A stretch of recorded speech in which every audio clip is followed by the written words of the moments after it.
بسم الله الرحمن الرحيم. الحمد لله الذي أنزل على عبده الكتاب ولم يجعل له عوجا قيما لينذر بأسا شديدا من لدنه ويبشر المؤمنين الذين يعملون الصالحات أن لهم أجرا حسنا ماكثين فيه أبدا وينذر الذين قالوا اتخذ الله ولدا ما لهم به من علم ولا لآبائهم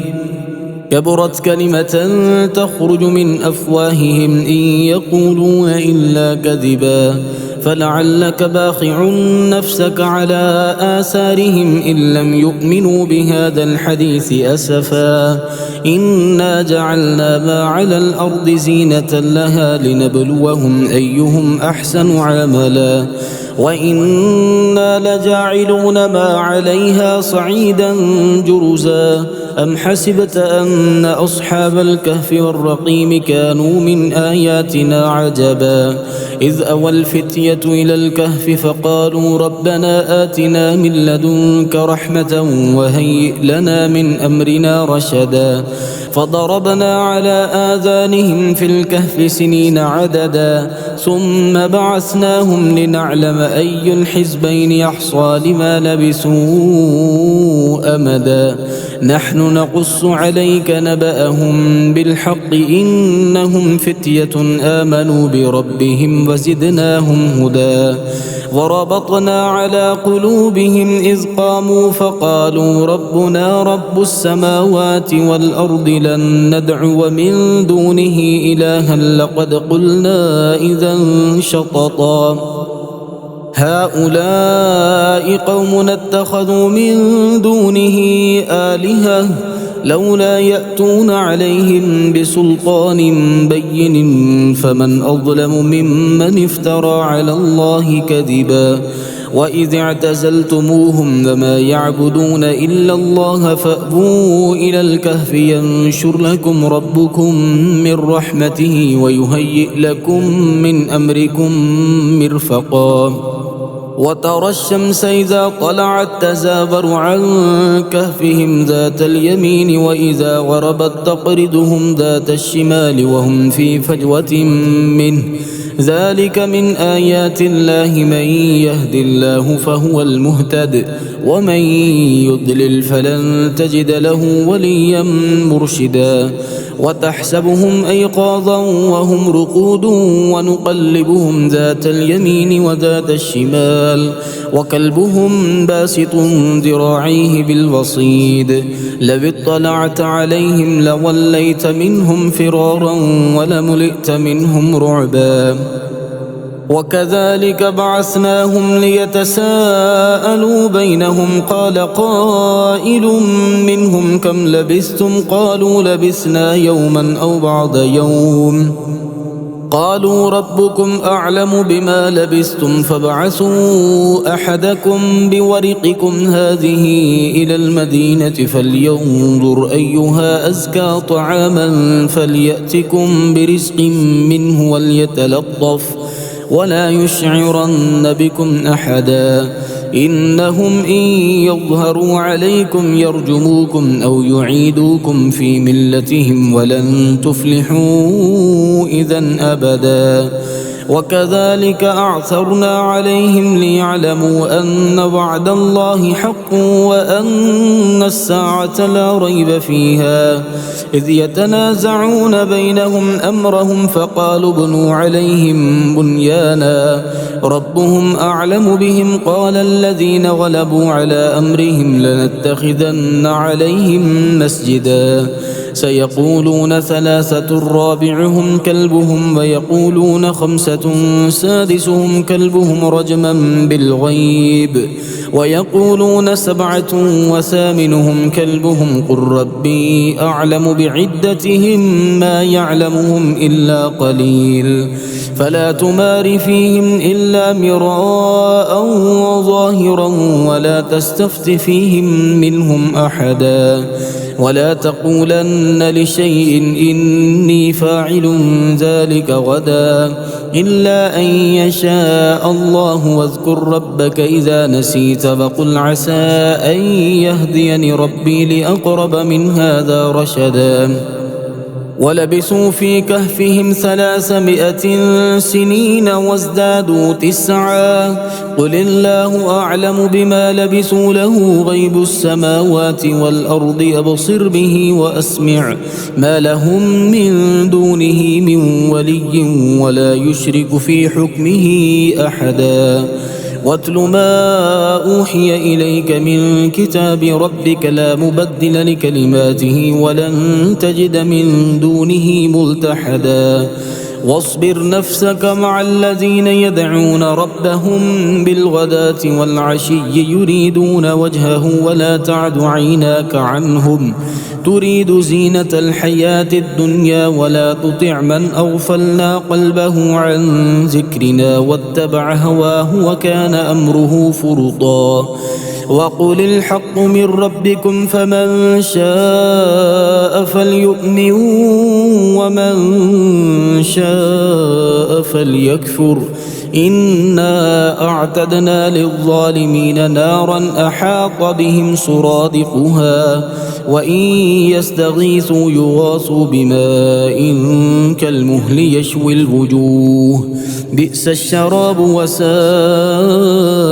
مرتفقا إن الذين آمنوا وعملوا الصالحات إنا لا نضيع أجر من أحسن عملا أولئك لهم جنات عدن تجري من تحتهم الأنهار يحلون فيها من أساور من ذهب ويلبسون ثيابا خضرا من سندس واستبرق متكئين فيها على الأرائك نعم الثواب وحسنت مرتفقا واضرب لهم مثل الرجلين جعلنا لأحدهما جنتين من أعناب وحففناهما بنخل وجعلنا بينهما زرعا كلتا الجنتين آتت أكلها ولم تظلم منه شيئا وفجرنا خلالهما نهرا وكان له ثمر فقال لصاحبه وهو يحاوره أنا أكثر منك مالا وأعز نفرا ودخل جنته وهو ظالم لنفسه قال ما أظن أن تبيد هذه أبدا وما أظن الساعة قائمة ولئن رددت إلى ربي لأجدن خيرا منها منقلبا قال له صاحبه وهو يحاوره وكفرت بالذي خلقك من تراب ثم من نطفة ثم سواك رجلا لكن هو الله ربي ولا أشرك بربي أحدا ولولا إذ دخلت جنتك قلت ما شاء الله لا قوة إلا بالله إن ترني أنا أقل منك مالا وولدا فعسى ربي أن يؤتيني خيرا من جنتك ويرسل عليها حسبانا من السماء فتصبح صعيدا زلقا أو يصبح ماؤها غورا فلن تستطيع له طلبا وأحيط بثمره فأصبح يقلب كفيه على ما أنفق فيها وهي خاوية على عروشها ويقول يا ليتني لم أشرك بربي أحدا ولم تكن له فئة ينصرونه من دون الله وما كان منتصرا هنالك الولاية لله الحق وخير ثوابا وخير عقبا واضرب لهم مثل الحياة الدنيا كماء إن أنزلناه من السماء فاختلط به نبات الأرض فأصبح هشيما تذروه الرياح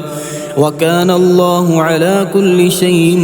مقتدرا. المال والبنون زينة الحياة الدنيا، والباقيات الصالحات خير عند ربك ثوابا وخير أملا. ويوم نسير الجبال وترى الأرض بارزة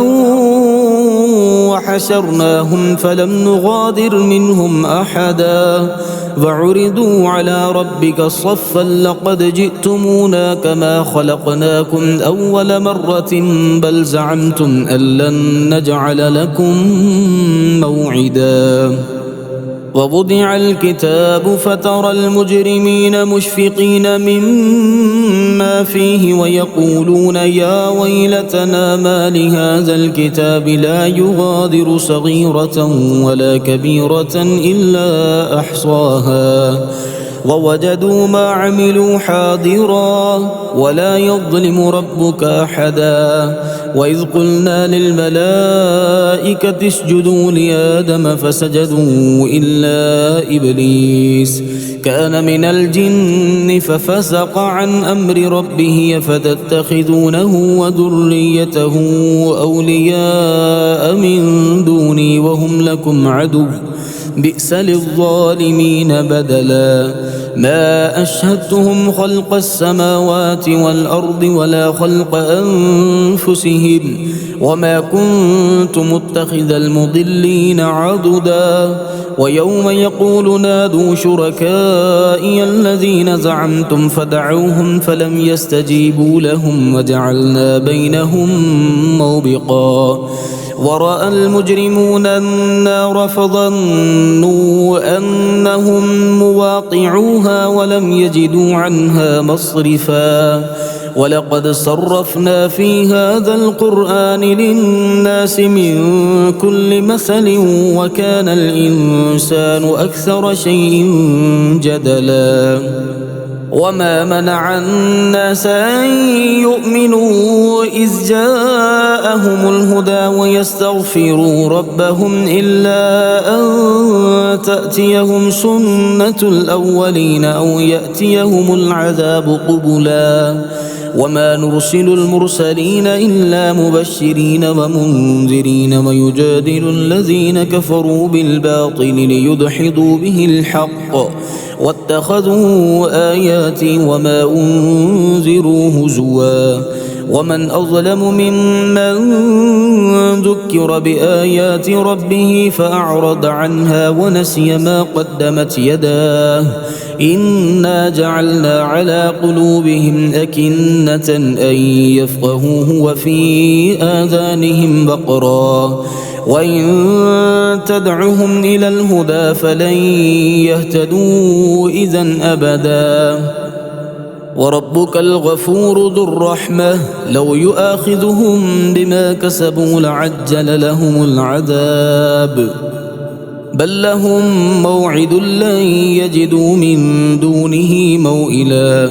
وتلك القرى أهلكناهم لما ظلموا وجعلنا لمهلكهم موعدا. وإذ قال موسى لفتاه لا أبرح حتى أبلغ مجمع البحرين أو أمضي حقبا فلما بلغا مجمع بينهما نسيا حوتهما فاتخذ سبيله في البحر سربا. فلما جاوزا قال لفتاه آتنا غداءنا لقد لقينا من سفرنا هذا نصبا. قال أرأيت إذ أوينا إلى الصخرة فإني نسيت الحوت وما أنسانيه إلا الشيطان أن أذكره واتخذ سبيله في البحر عجبا. قال ذلك ما كنا نبغي فارتدا على آثارهما قصصا. فوجدا عبدا من عبادنا آتيناه رحمة من عندنا وعلمناه من لدنا علما. قال له موسى هل أتبعك على أن تعلمني مما علمت رشدا قال إنك لن تستطيع معي صبرا وكيف تصبر على ما لم تحط به خبرا قال ستجدني إن شاء الله صابرا ولا أعصي لك أمرا قال فإن اتبعتني فلا تسألني عن شيء حتى أحدث لك منه ذكرا فانطلقا حتى إذا ركبا في السفينة خرقها قال أخرقتها لتغرق أهلها لقد جئت شيئا إمرا قال ألم أقل إنك لن تستطيع معي صبرا قال لا تؤاخذني بما نسيت ولا ترهقني من أمري عسرا فانطلقا حتى إذا لقيا غلاما فقتله قال أقتلت نفسا زكية بغير نفس لقد جئت شيئا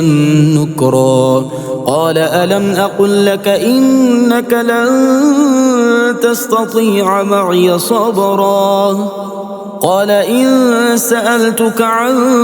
شيء بعدها فلا تصاحبني قد بلغت من لدني عذرا فانطلقا حتى إذا أتيا أهل قرية استطعما أهلها فأبوا أن يضيفوهما فوجدا فيها جدارا يريد أن ينقض فأقامه قال لو شئت لاتخذت عليه أجرا قال هذا فراق بيني وبينك سأنبئك بتأويل ما لم تستطع عليه صبرا أما السفينة فكانت لمساكين يعملون في البحر فأردت أن أعيبها وكان وراءهم ملك يأخذ كل سفينة غصبا وأما الغلام فكان أبواه مؤمنين فخشينا أن يرهقهما طغيانا وكفرا فأردنا أن يبدلهما ربهما خيرا منه زكاة وأقرب رحما وأما الجدار فكان لغلامين يتيمين في المدينة وكان تحته كنز لهما وكان أبوهما صالحا فأراد ربك أن يبلغا أشدهما ويستخرجا كنزهما رحمة من ربك وما فعلته عن أمري ذلك تأويل ما لم تسطع عليه صبرا ويسألونك عن ذي القرنين قل سأتلو عليكم منه ذكرا إنا مكنا له في الأرض وآتيناه من كل شيء سببا فأتبع سببا حتى إذا بلغ مغرب الشمس وجدها تغرب في عين حمئة ووجد عندها قوما قلنا يا ذا القرنين إما أن تعذب وإما أن تتخذ فيهم حسنا قال أما من ظلم فسوف نعذبه ثم يرد إلى ربه فيعذبه عذابا نكرا وأما من آمن وعمل صالحا فله جزاء الحسنى وسنقول له من أمرنا يسرا ثم أتبع سببا حتى إذا بلغ مطلع الشمس وجدها تطلع على قوم لم نجعل لهم من دونها سترا كذلك وقد أحطنا بما لديه خبرا ثم أتبع سببا حتى إذا بلغ بين السدين وجد من دونهما قوما لا يكادون يفقهون قولا قالوا يا ذا القرنين إن يأجوج ومأجوج مفسدون في الأرض فهل نجعل لك خرجا على أن تجعل بيننا وبينهم سدا قال ما مكني فيه ربي خير فأعينوني بقوة أجعل بينكم وبينهم ردما آتوني زبر الحديد حتى إذا ساوى بين الصدفين قال انفخوا حتى إذا جعله نارا قال آتوني أفرغ عليه قطرا فما استطاعوا أن يظهروه وما استطاعوا له نقبا قال هذا رحمة من ربي فإذا جاء وعد ربي جعله دكا وكان وعد ربي حقا وتركنا بعدهم يومئذ يموج في بعض ونفخ في الصور فجمعناهم جمعا وعرضنا جهنم يومئذ للكافرين عرضا الذين كانت أعينهم في غطاء عن ذكري وكانوا لا يستطيعون سمعا أفحسب الذين كفروا أن يتخذوا عبادي من دوني أولياء إنا أعتدنا جهنم للكافرين نزلا قل هل ننبئكم بالأخسرين أعمالا الذين ضل سعيهم في الحياة الدنيا وهم يحسبون أنهم يحسنون صنعا أولئك الذين كفروا بآيات ربهم ولقائه فحبطت أعمالهم فلا نقيم لهم يوم القيامة وزنا ذلك جزاؤهم جهنم بما كفروا واتخذوا آياتي ورسلي هزوا إن الذين آمنوا وعملوا الصالحات كانت لهم جنات الفردوس نزلا خالدين فيها لا يبغون عنها حولا قل لو كان البحر مدادا لكلمات ربي لنفد البحر قبل أن تنفد كلمات ربي ولو جئنا بمثله مددا قل إنما أنا بشر مثلكم يوحى إلي أنما إلهكم إله واحد فمن كان يرجو لقاء ربه فليعمل عملا صالحا ولا يشرك بعبادة ربه أحدا.